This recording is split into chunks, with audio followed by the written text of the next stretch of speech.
Welcome to the Eli Lauterpacht Lecture 2021, titled Global Governance for Health, Why Has It Failed?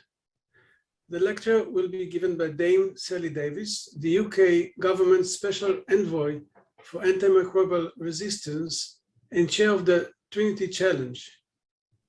The Eli Lauterpacht Lecture was established after Sir Eli's death in 2017 to celebrate his life and work. This lecture takes place at the start of the Michaelmas Term in any academic year. This lecture series is generously supported by Dr. Ivan Berkowitz, and I invite Dr. Berkowitz to introduce the speaker. After Dame Sally's lecture, there'll be Q&A, and I'll encourage you to write your question in the Q&A box. Dr. Berkowitz, please. Thank you, Professor Benvenisti. To the extent that our lives are shaped by institutions and exceptional personalities, I take special delight in the fact that the Lauterpacht Center is hosting Dame Sally Davies as its 2021 Eli Lauterpacht Lecture. She is the 40th Master of Trinity College, and it was about 50 years ago when I came up to do my second BA there, that Eli Lauterpacht invited me to dine at high table. For me, that truly was a life-transforming moment. And today, we certainly get to showcase what the Lauterpacht Center can do. In addition to being a foremost institution for the study and research of international law, pondering its current role and thinking far beyond it too. Dame Sally, in her lecture titled Global Governance for Health, Why Has It Failed?, will highlight for us the importance of data and innovation in dealing with the challenge of managing pandemics that today circulate uncontrollably among us. The coronavirus will not be the last such pathogen that will attempt to overwhelm our populations. It is incumbent upon us all to mobilize a sweeping logistical effort to ensure that the next one doesn't succeed. From her biography, it is easy to conclude there are few known experts in public health as qualified to offer guidance in this area than Dame Sally. Dame Sally is a member of the UN Global Leaders Group on AMR since 2020, serving alongside heads of state, ministers, and prominent figures from around the world. Dame Sally is a fellow of the Royal Society and a member of the US Academy of Science. In the 2020 New Year's honors, Dame Sally was appointed Dame Grand Cross of the Order of the Bath, GCB, for services to public health and research, having received her DBE in 2009. It's my pleasure now to present to you Dame Sally Davies. Thank you very much. It is actually quite worrying to speak to such a big crowd of lawyers on this subject. After all, I'm not expert, but I hope I'm going to recruit you to help me, because I think we have a problem. And so I've reframed the title to Does It Work? Because bits do work, and we need to look at what works and how we can go forwards. So, I thought I could do it that way, but I'm going to click another one. I thought I'd start with how do we think about global health? And it is actually different from international health. International health is much more about public health, and I could study international health and it wouldn't impact me, whereas of course global health impacts us all. And it emphasizes prevention at the population, and what we've seen, it's vital to help maintain global security, and that means social security, economic security, as well as health and physical security. And we want, through global health, to improve everyone's lot worldwide. There's an issue about access to healthcare services and primary healthcare and all of that. But equity in access and health status is absolutely at the center of this. And global health, we try and conceptualize, and it's not about supranational causes, it's how do we do it? And in global health, we very much want solutions. So having thought through what it is, why would we do it? And why do we need governance? And I think that if you think about the Sustainable Development Goals, the SDGs that you all know, it is absolutely clear how health actually underpins most of them or is interrelated with all of them. And I'm going to talk a bit about antimicrobial resistance, AMR, and you'll see how almost all of these are impacted by AMR, the causes, or are the cause of it.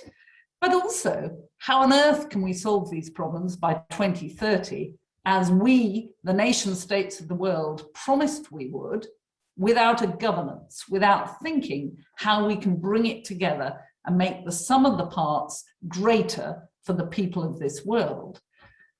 And I then started to think as I was preparing this lecture, so why on earth would we want good governance and what are the functions? Because I get very fed up with people who start talking about process and structures without thinking, what's the function? And it is about health and happiness.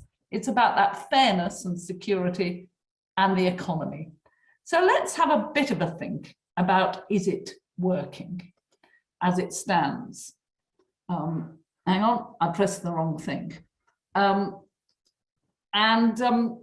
Let's start with the Bretton Woods system that we all live with and partly love. Of course, in Britain, we like the fact we're a permanent member with the power of veto on the Security Council, and that gives us immense political power in the General Assembly, and we are then playing key roles on the three big committees, Economic and Social Council, International Criminal Council, and the International Court of Justice. Interestingly, ever since I've been involved in this work, so for probably about 15 years, I've debated every time I've gone to Washington, do we need a Health Security Council? Do we need something better than we've got at the moment? And I have worked a bit, as I'll show you, with the UN in New York, but particularly with the World Health Organization and the specialized agencies.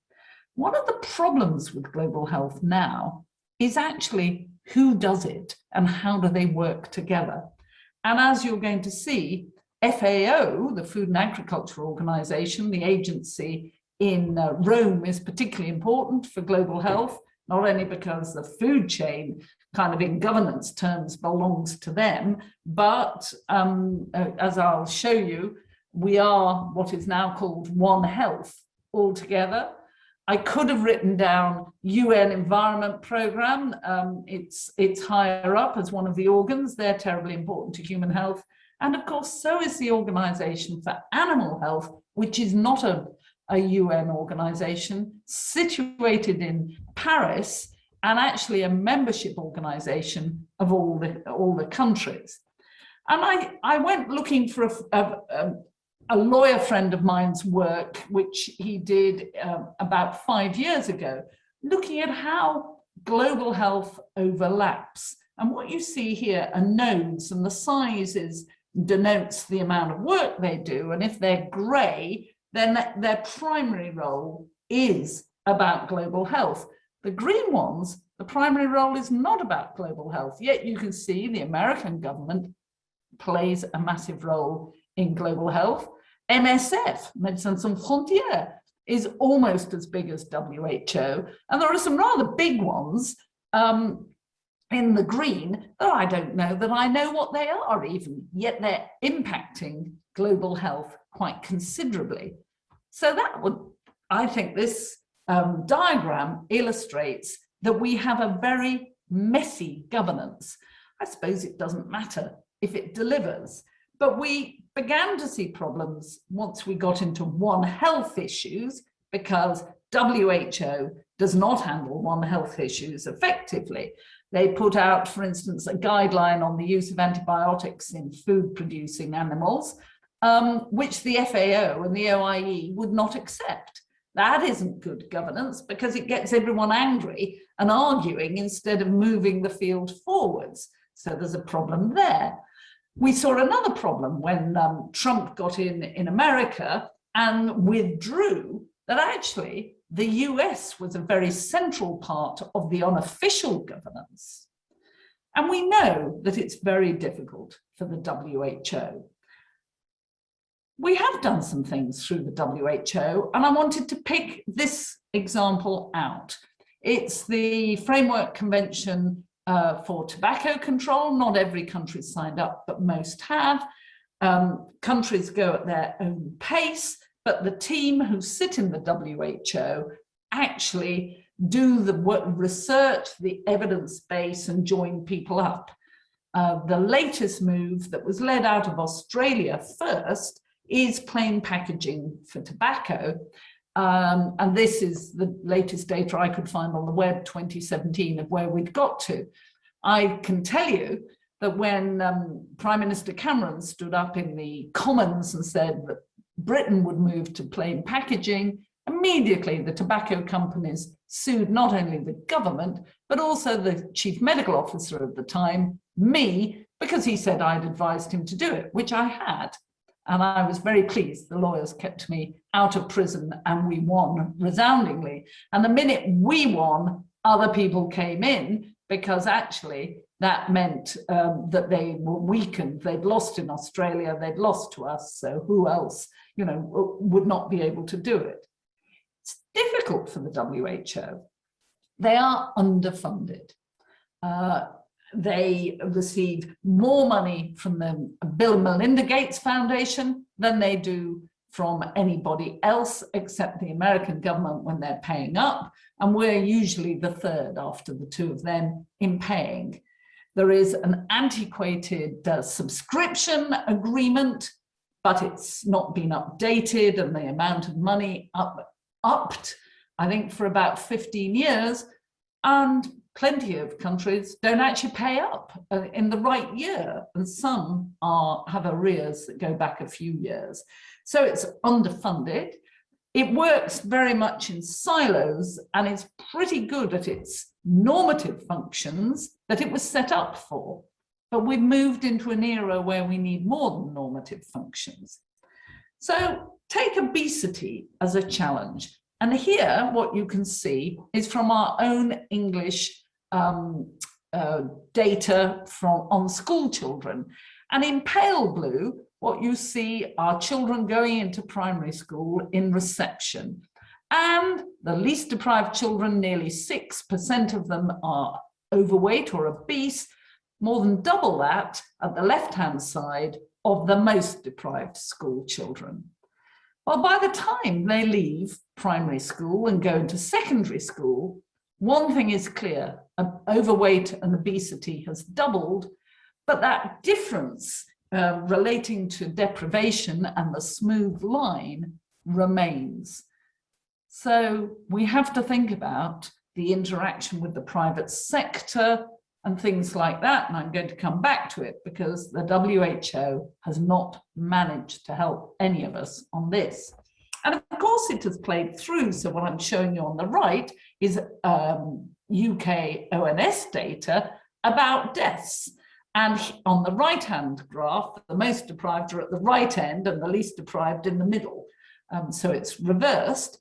But what you can see with all deaths, they go up as you're more deprived, but particularly, and you know this from what you've seen in the newspapers, in COVID, the more deprived, the more obese, but it relates also to the jobs that they do, are dying more frequently.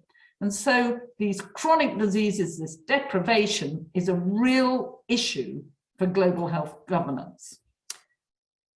And I think I did realize many years ago that we seem to have moved the conversation in the noughties onto non-communicable diseases, chronic diseases, and left behind discussion of infections.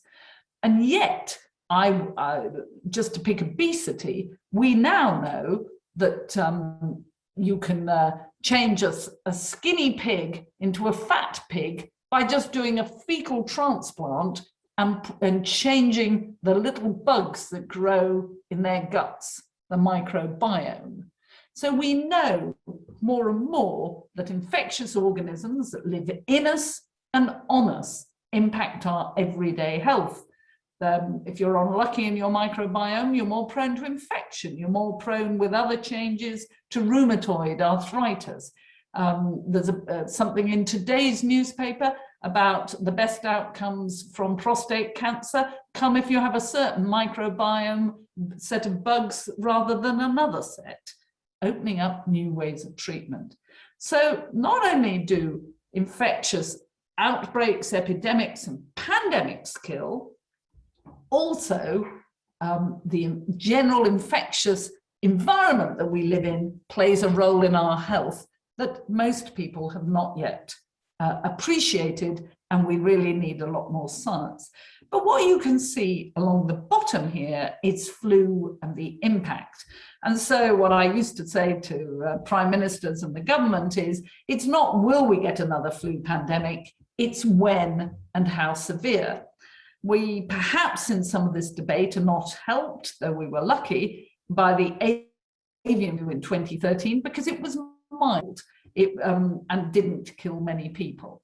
Though, if you think about the Spanish flu in 2018 and the avian flu in 2013, what is noteworthy, and people didn't remember, though I kept saying it, at the beginning of COVID, was more people died in waves 2 and 3 than they did in wave 1. The death rate in Spanish flu was massive because it was at the end of the First World War, there was poverty, there was malnourishment, there was movement of peoples and there was no effective treatment for the bacterial infections that the people who had flu got. Once you got penicillin and antibiotics, the death rate reduced.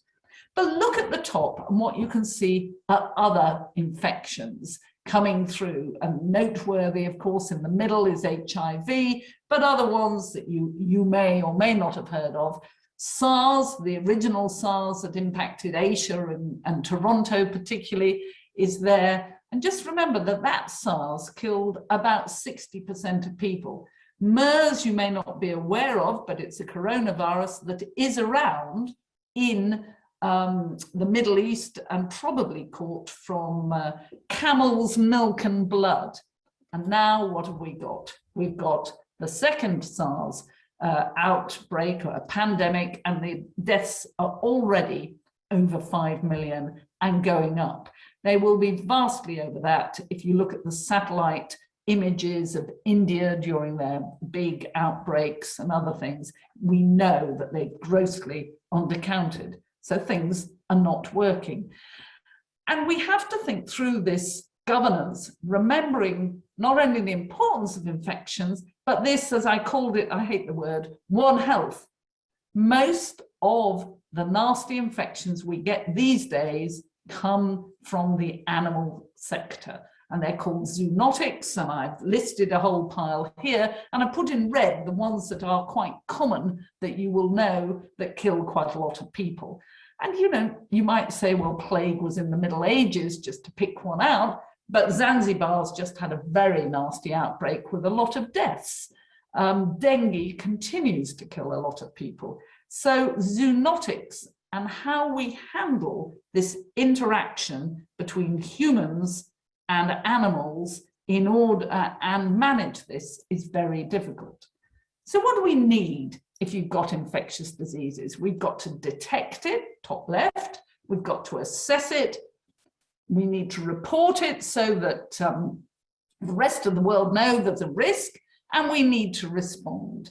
And that's exactly what was set up as the International Health Regulations in 2005. And this was set up post-flu by the then Director General negotiating with everyone from the WHO, the IHR, with the objective of preventing, protecting, and controlling and providing the public health response. Now, the reason for showing you this, many of you will know about the IHR, is we agreed it. Every country signed up to it, yet it failed us in COVID. So what IHR sets up is there a national, at the bottom, the kind of pale blue oval focal points who should pick up if something's happening. They tell their ministries, but they tell the WHO centrally. And when you get to quite a lot of cases or countries, WHO, the Director General, sets up an emergency committee to discuss it, to advise on it, and at its worst, they declare what is called a FAKE, a public health emergency of international concern. So, did China tell WHO early enough that there was something going on?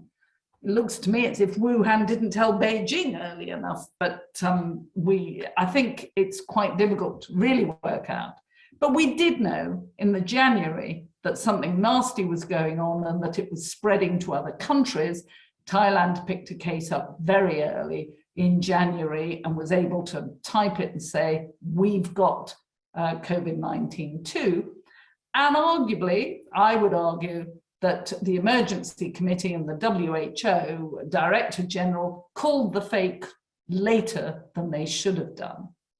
Why? What happens politically? This should be a technical discussion.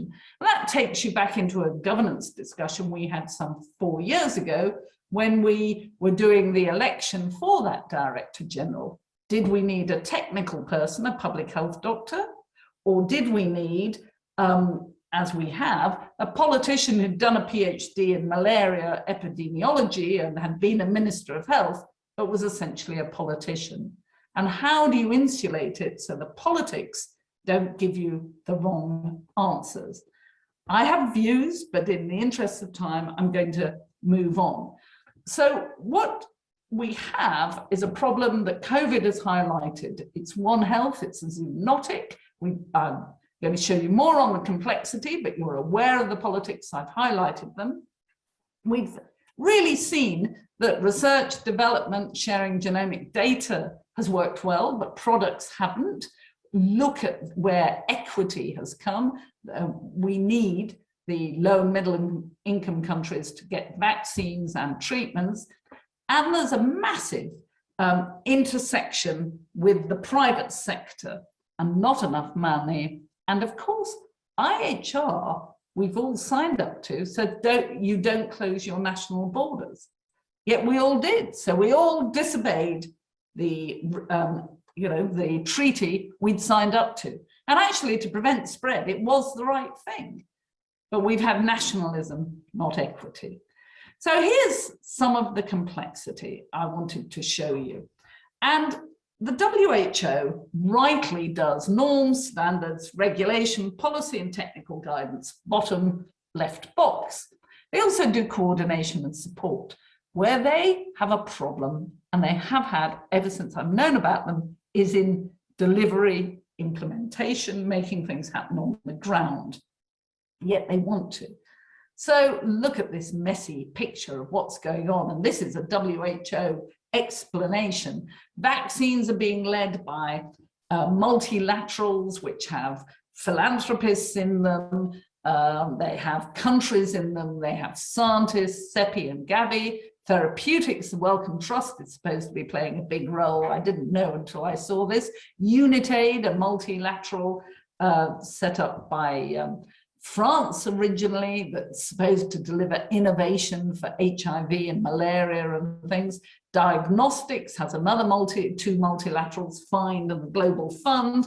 And actually, I would argue that CEPI, Gavi, FIND, the Global Fund and UNITAID all work much better at delivery, and I'm happy with them delivering as long as they coordinate, than the WHO. So then there's an argument, how do you connect it all? What a mess. And if you looked at the ACT Accelerator, there's a new report out today from low and middle income countries, absolutely frustrated by poor delivery. So where are we with COVID? Well, you look at the world, which is bottom right, and you can see not doing well. and countries have done it differently. East Asia arguably have done better than other bits because they'd had SARS. I can tell you, we were well prepared for flu. We were not well prepared for a SARS outbreak in many ways. If you look at the vaccine trackers, you can see on the right our own rates, which you'll know, but then the darker the color, the more the vaccine levels, and you can see how Africa, India, Asia, and Australia and New Zealand are not doing well for different reasons. Australia and New Zealand, because they didn't think they needed to, they were going for zero COVID, and people, you know, don't worry about it.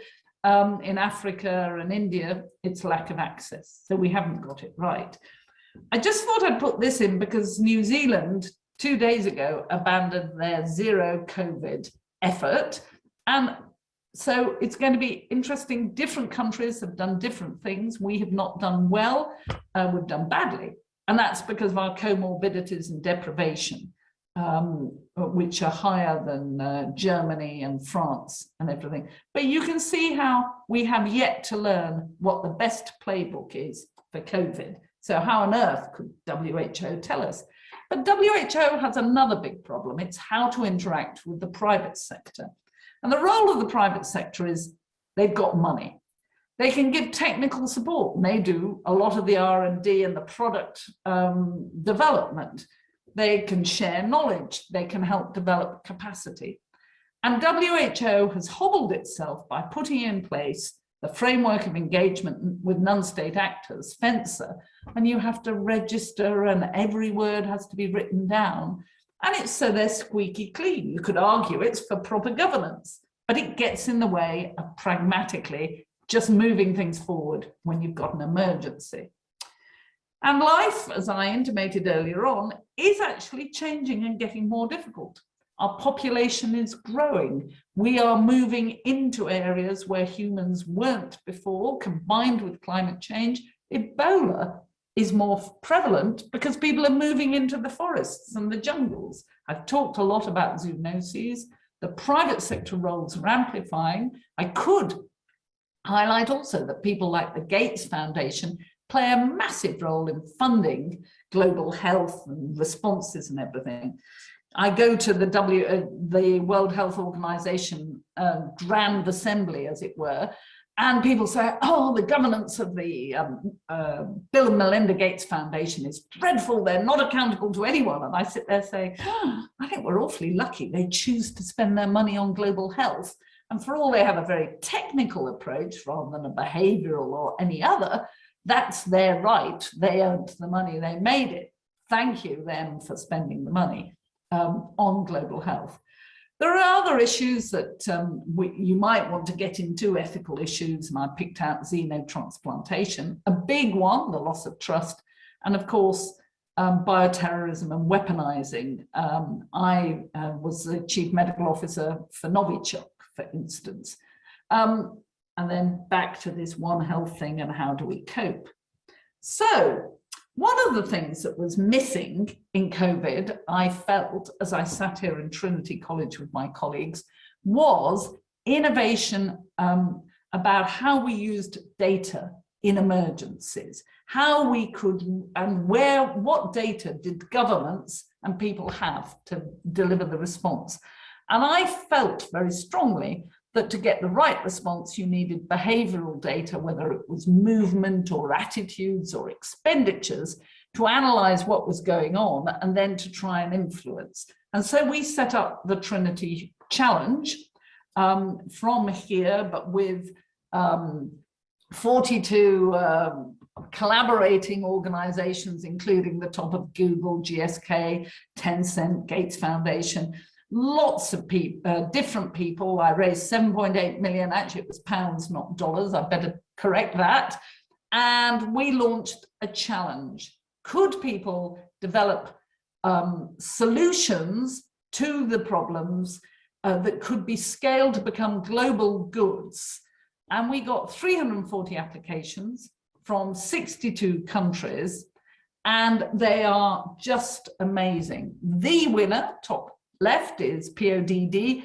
They've turned farmers into disease detectives by giving, in Thailand, the farmers mobile phones so that they can photograph sick animal or dead animals.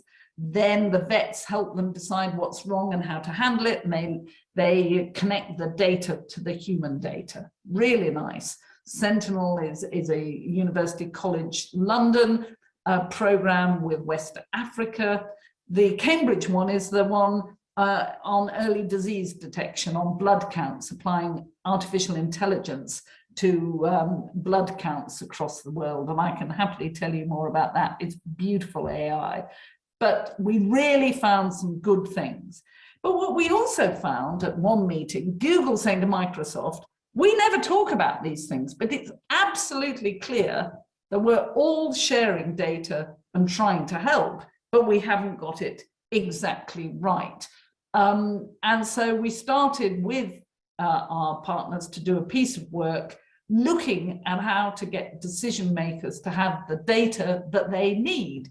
That, of course, immediately takes you into how do you do data governance for emergencies or any other thing? What is it we need, and how do we move from where we are to where we need to be? And because I will take too long to go into the detail, I'll just leave it there that we have been doing a big piece of work on this, but it's not just the Trinity Challenge. We've been doing it with the Royal Society, the Wellcome Trust, a big multilateral group called IDEA, led out of India, and data.org. And we're trying to get governance principles agreed, working into the G7 office in the Cabinet Office and discussing how to bring in privacy preserving technologies and everything. So we are working on that, because in a modern world, you do need global governance for global health, but data governance has to be an important bit of that. So then I wanted to pick up as the final issue to mention my kind of passion that I work most on, and it's antimicrobial resistance. And this is a One Health problem. So over 70% of antibiotics are used in the food system, animals, fish farming. And one of the problems with antibiotics is that animals, including humans, beef, chickens, fish, pee and poo about 70% or more of the antibiotics out. They don't break down very well. So we're beginning to get high levels of antibiotics from high intensity farming, from runoffs from hospitals, as well as runoffs from badly done manufacturing.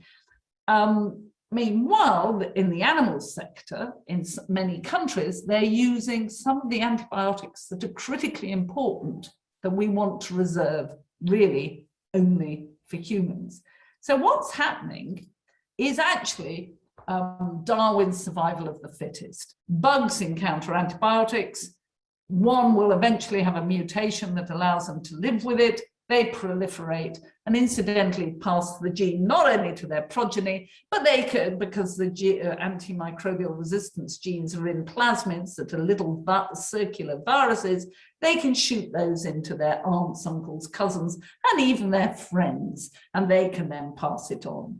And this, I've just shown you, shows the prevalence of resistance of E. coli, a common gut organism, a common cause of septicemia and death, for instance, in cancer, and how resistance increases as you go south in Europe. I could show you data from Africa where it's even worse.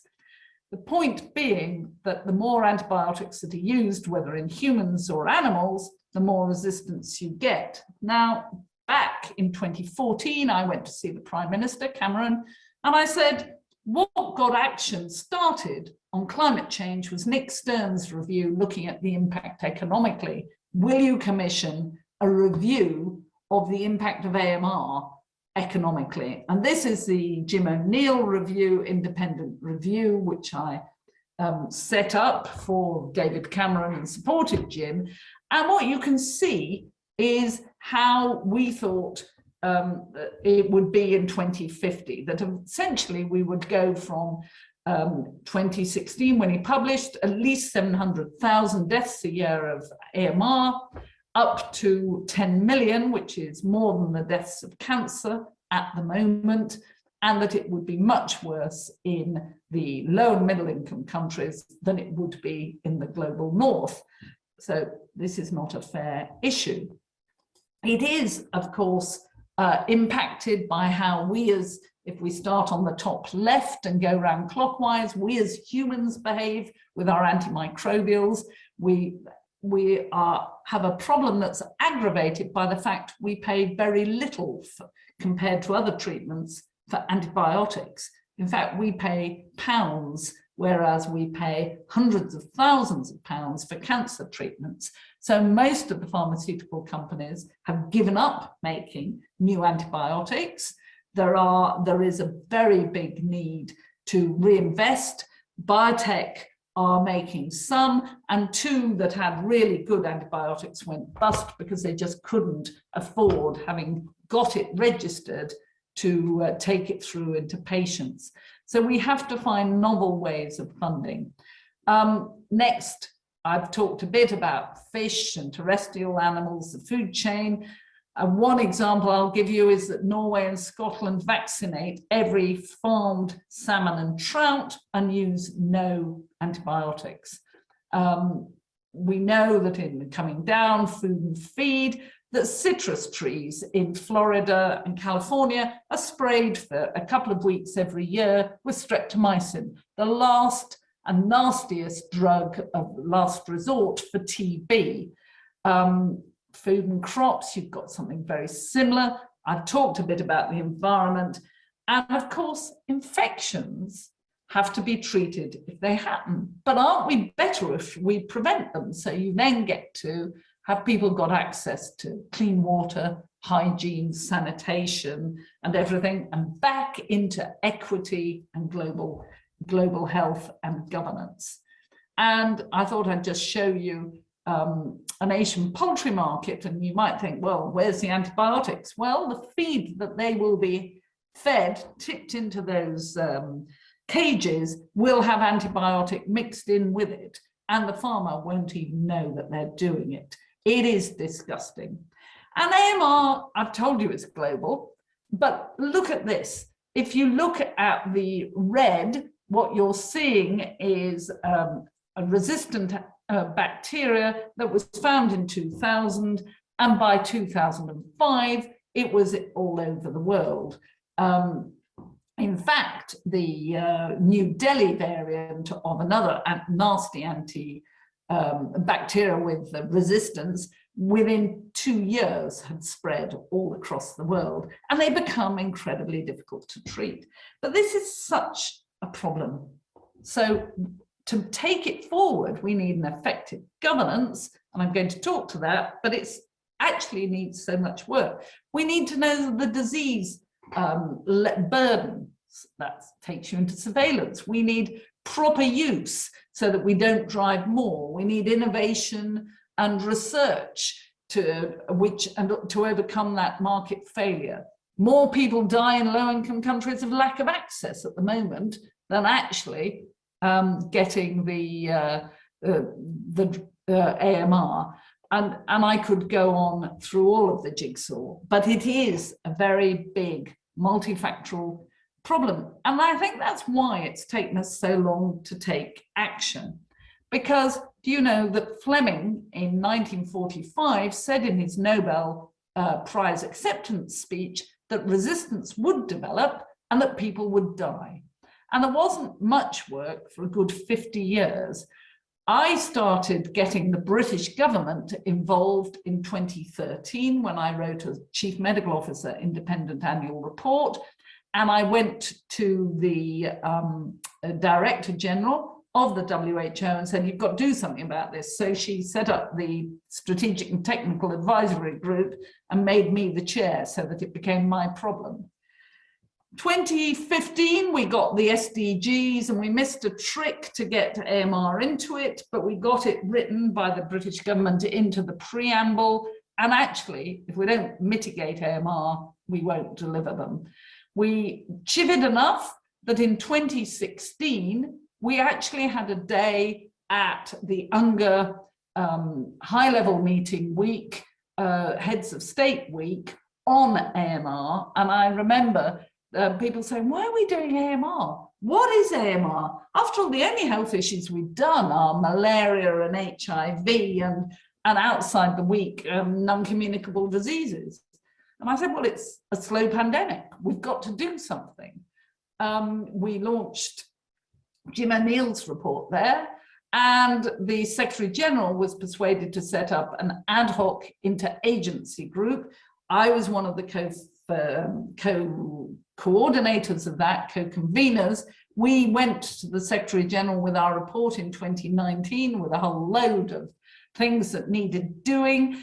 Well, in this year, he set up the Global Leaders Group, and I'm honored to be on it. We're still waiting for the equivalent of the IPCC for climate change, because there's a lot of read across from climate change and the complexity of AMR. Meanwhile, I've put it on here, the AMR Action Fund has been set up as sticking plaster to try and get new drugs through by industry itself with $1 billion of funding. So steady progress, slow, and we Brits are responsible for quite a lot of this, supported by Germany, Holland, Sweden. It's very much a North European push, but now Biden's White House are coming on board, and that will really make a difference. I pushed it through G7, and I went to the G7 health ministers and said, you've got to do something about this. And I talked to them at the beginning of the year, and they said, yes, yes, we will. I have to say that their civil servants, their policy teams closed it all down. So I went in person to the actual meeting and said, this is what they've done. You'll have blood on your hands and it's not good enough. So they promised to do some more work with us. And we are using the fact that we hold the presidency until December 31st to push work through. We are piloting, it won't surprise you because I've been pushing it, a novel way of valuing antibiotics so that the companies can be paid a subscription instead of which values antibiotics for what they give society instead of by the number of pills you've sold. And we're trying to get G7 countries to agree the same big buckets of the principles. But my big hits this year was, for the first time ever, the finance ministers and central bank governors, Andrew Bailey was really helpful, and Rishi Sunak too, are looking at novel reimbursement practices. Now, that's really interesting. When I told the health ministers that the following day the finance ministers would agree to do this, they said, oh, we don't know about that. Said, well, they will. And the finance ministries are driving it through with meetings every month. And I'm really hopeful something will happen. But we even got the climate and environment ministers to think about antibiotic manufacturing standards. And of course, we got it in the heads of state communique as a slow pandemic that needs sorting alongside pandemics more generally. I've mentioned the Global Leaders Group. I think it's going to be helpful, but it is an advocacy group chaired by two prime ministers. The Prime Minister of Barbados is inspiring. The Prime Minister of Bangladesh has yet to appear except by video. And I suspect my private secretary took a picture while I, on the right-hand side, second down, was in full flight when we did this. But we're advocating at a high level and trying to do things. So what can we do? And we come back to governance and where I need your help. So how do we, for instance, here's an example, reduce or stop antibiotic use in animals for growth promotion? Well, you know, it's much cheaper to give antibiotics to prevent infection than have clean places, and you get a bit of growth promotion. But it's not needed. You can ban it through legal ways. And in fact, the EU did, and that dropped use. In the UK, we went down with the EU ban, but then we put in place voluntary targets, and over the last 6 years, our food protein producing industry has reduced antibiotic use by 50%. The farmers think I'm wonderful. I go around the world proud of our poultry farmers who've taken 90% of antibiotics out, and the beef are just starting. The pigs have done quite well. So do we do it voluntarily over the whole world? How do we get people to really push for this to happen? So 7 out of the 10 top supermarket chains in the UK have undertaken that they will not buy meat from providers. Remember, it's a global purchasing chain who misuse antibiotics. So that's one way. The Americans have a consumer index for fast food companies, and the ones that are really good on antibiotics like showing the certificate. We have set up with Principles for Responsible Investment, the NGO FAIR, Aviva, and the UK government, and announced at Davos that we would have an investor action for AMR. I've even got the Trinity students using the Trinity Endowment as activist investors in the way that many students do for climate change. But what's your advice? How do we move each of these things forward? And then my final slide is actually, we've been talking about all these problems. Do we need a treaty? Well, our Prime Minister's backed the idea of a treaty. Meanwhile, the World Health Organization is convening a special assembly in November for one. But then there are questions about what form should it be, who should negotiate, who holds it, what's in there, and AMR as the slow pandemic needs to be in there. And my private secretary went to a meeting yesterday, and it is clear OIE is not embedded in the discussions, nor is FAO. How do we make sure that we have global health governance that really encompasses the One Health that we need to go forward safely, strongly, and equitably? Thank you. Thank you very much, Dame Sally. This was really an eye-opener, and obviously raises a lot of questions, and questions for us lawyers, or the lawyers among us. Let me ask first question, and I encourage those of you who want to ask questions, use the Q&A function. And the first question I have is follows. Has the pandemic made the UN agencies such as WHO, UNICEF more or less necessary? Well, I think they're more necessary, but they have to work in concert. I mean, there are occasions when the WHO say to me, why do you want to go to New York? I mean, we're here in Geneva. And I said, because you're not working effectively One Health. So I have to raise it above you and FAO and your power plays to get all of this sorted out. Ideally, they will work as a matrix and then deliver it. UNICEF have been fantastic. They get the best prices and contract prices for vaccines and products, and then they'll support any low-income country to have them via their contract. So they are showing the value of their very much field-based workforce, and kind of they're very grounded in a way that, in a different way from the WHO. Thank you. The second question comes from Rebecca Brown. Thank you for such an insightful presentation. I was wondering if you could speak more on how, in your view, the WHO might avoid politicization regarding the determination of fakes, given that the declaration itself has immediate political effects. I'm particularly thinking of the many countries that introduced complete entry bans against China the day after the WHO deemed COVID-19 a fake. Well, we'll never avoid politics entirely, but actually, I hope that the fallout from COVID will be that fakes are called earlier. I mean, I was sitting there 2 weeks before it was called saying, we need a fake, we need a fake. Arguably, you could have called it mid-January.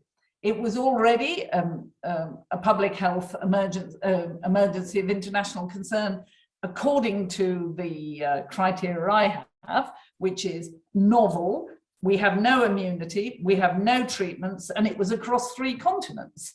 I mean, hang on, what were we waiting for? And I think, I believe in insurance. I'd prefer to move early, and then people say, oh, you didn't need to do it, than to move too late and more people die and it actually gets a foothold. Right.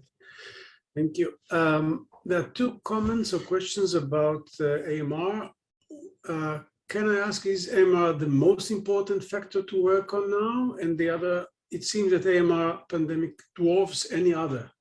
Could you comment, please? I think AMR is terribly important. I've given probably half of my life for the last 10 years to it. I think not enough people understand it. I mean, AMR sounds so dry. We're getting there, and we should have done better on our communication, and we're very bad at advocacy. But, you know, what doctor goes to a family and says, oh, your auntie died of AMR? They say, oh, we didn't manage to get on top of that infection or something. I mean, we need to do better on advocacy. And it is as complex as climate change. Yet, it's all brought on by mankind, as is climate change, and it'll kill us off before climate change. We really do need to move on this, and we can. There are solutions, and the solutions are through innovation, better diagnostics, new drugs, equity and access, vaccines, giving people lavatories. I mean, you know, we should be doing it. Thank you. So one thought or suggestion concerning the AMR comes from Dr. Natalie Jones. In the nuclear realm, in international law, we saw the Non-Proliferation Treaty, under which states agreed to phase down and stop the spread of nuclear weapons. Similarly, momentum is building behind a fossil fuel non-proliferation treaty, which could create a similar agreement for fossil fuels. Could this non-proliferation treaty be a useful way for countries to agree on phasing out the inappropriate use of antimicrobials? Thank you for the really interesting talk. Thank you. And clearly that would be a mechanism, but I think I ran a very interesting global meeting about 4 years ago at Leeds Castle, where the lawyers produced lists of ways of doing things. And I could see that we could use any number of them, but it needs to, somehow we've got to get the world to agree that we've got to do something. And I think we're only beginning to get to that point. And then what we want to do and the ways to do it. And that nuclear proliferation one is quite a good one. The Oceans Treaty, I gather, is another good model. But we need some lawyers standing up and saying, these are ways to do this, and it can be done. So another comment or questions comes from Tim Probert from Chatham House, saying that Chatham House have just published an article claiming that we are entering a time of deglobalization. Will this help or hinder weak global health governance?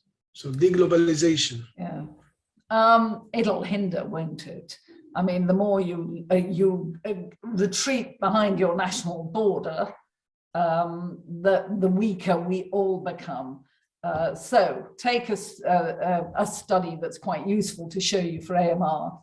A group of young people in Sweden going backpacking, and their microbiomes, the bugs in their guts, so their poo, didn't have AMR when they went off. And then they went off backpacking. When they came back, 3/4 of them had antimicrobial resistance genes in their guts, with which they could infect other people or become infected themselves. So, you know, you can do what you want within your country, but if you still allow globalization of movement or meat to come in where they misused antibiotics and contaminated the meat either from the animal's own gut or in the abattoir or something, you've got it. So we have to work together to shared standards. And in the end, they're going to have to be the highest standards. I agree, maybe we should rack them up, but we've got to start somewhere. And we've got to end up with good standards. Thank you. Ellen Harris asks, can you please expand on the role of AI and big data to address AMR? Well, interestingly, I was having a discussion earlier today. We have very bad data on disease burden, on antibiotic use, and on impact. And there are ways, I told you about that PODD idea in Thailand, there are ways that you can start to collect surveillance data that could use modern data and look at it differently.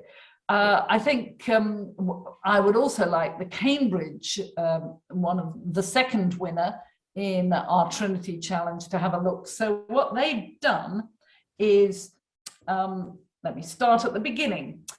When I ask as a doctor for a blood count, I get a printout that looks the same as when I was a young doctor. But over 70% of blood counts are done on one Japanese company's machines, and in their black box, there's lots more data. And what Carola and her colleagues have done is look at Addenbrook's data pre-COVID and the COVID patients. And they can see on the black box data using AI a signature, and it looks as if it's unique.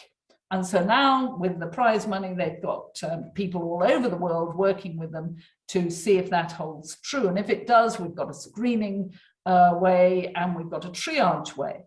Okay, so do we have different signatures for bacterial infections? Will the black box actually pick up malarial parasites? Because if you can begin to get a view from that blood count, there are 3.4 billion done a year in the world. Most of those people think they're ill or are ill, not all of them, blood donors aren't, for instance. Then you might be able to distinguish viral infection, don't give them antibiotics, they don't work. Malarial infection, don't give them antibiotics, they don't work. And bacterial infections we can give them antibiotics and we better find out which one it is.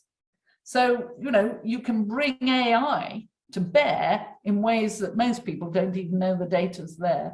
And I'd love to run a challenge on AMR and AI. And we are talking with a foundation and trying to persuade them to do that. Thank you very much. Still another question on AMR. If you could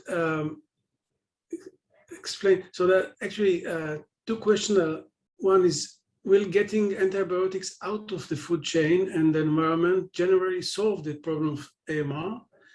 And the other one, could you please expand on the role, mechanics, and efficacy of certification in the fight against AMR? So most of the resistance comes from overuse in the human sector. Let me be quite clear.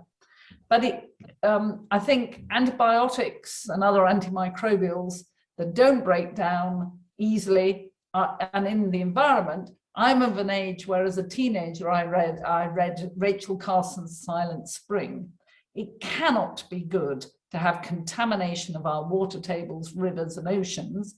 And a study last year of 700 rivers across the world showed that 80% of them had contamination with antibiotics. Indeed, the Ganges, pilgrimage time, because people are peeing and pooing in it, has levels higher of ciprofloxacin than we want in blood to treat infections. And these high levels are going to drive resistance of bugs that are sitting around, and then we can catch them. And there's a nice study done by Exeter University called beach bums where they look at the E. coli in the waters off Exeter University where their students go surfing, and they found a steady increase in resistance in E. coli to standard antibiotics, and that's reflected in the microbiomes of their students. So all of this is raising the risks to humans, and some will suffer. There's then very interesting data suggesting that you may build biofilms on the plastics of contaminating our oceans. And if you're building biofilms with bacteria that are resistant to treatments, then it's going to be very difficult to get rid of them. So, you know, everything intersects and none of it's nice. Certification. I think regulation has a big role to play.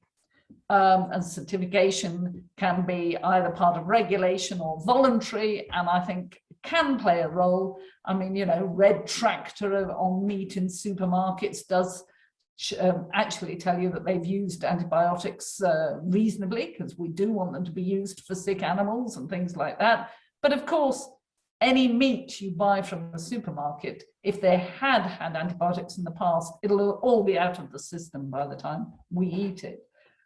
So I think there is a role, but you don't want to overdo the bureaucracy. So thank you very much. Our time is up, but I will read just one last question from Kavita Tiwari, who asks about the relationship between the developed and the developing world. I'm wondering, how does the developed countries intend to bring the low and middle income countries on board with them to tackle MR? It is very difficult. It's like the climate debate where they say, well, you had all the antibiotics and we need them for development, and hey, who are you to tell us? But it is much worse for them. For instance, in India, 60,000 newborns die of antibiotic resistant sepsis every year. That's horrible. So we need to make sure that they have access to effective antibiotics, that as we develop diagnostics, they are included, and as we develop new drugs, they are included. And we must take them with us on these discussions. This cannot be us, the North, doing it to the global South. We have to work together in the interests of everyone. And actually, I persuaded the government to give me 265 million of aid funding, and it was not cut in the recent cut. I don't know how we'll come through the comprehensive spending review. And we work in low-income countries with the governments, but with expertise from Britain and all sorts of other countries, developing their laboratories for diagnostics and for surveillance, so that they have their own data and make their own policies and decisions. So we are investing to help. I want to conclude by, first of all, thanking you for such a insightful lecture. It's been very important for us international lawyers, particularly thinking about the role of international law in regulating international organizations and leading them to work in unison and to see each other. This is, I think, one of the particular challenges of the law of international organizations. And to thank you for your efforts to keep us all safe, and wish you good luck. Thank you. And I want to thank you for this, and I also want to thank Dr. Berkowitz for supporting us and for presenting you and your work. And I want to thank all our audience and inviting you to our Friday lectures throughout the year. And for all of you students, good luck in this new year. Thank you all very much. Thank you, Dame Sally, and good luck. Thank you. Thank you. Thank you, Dame Sally.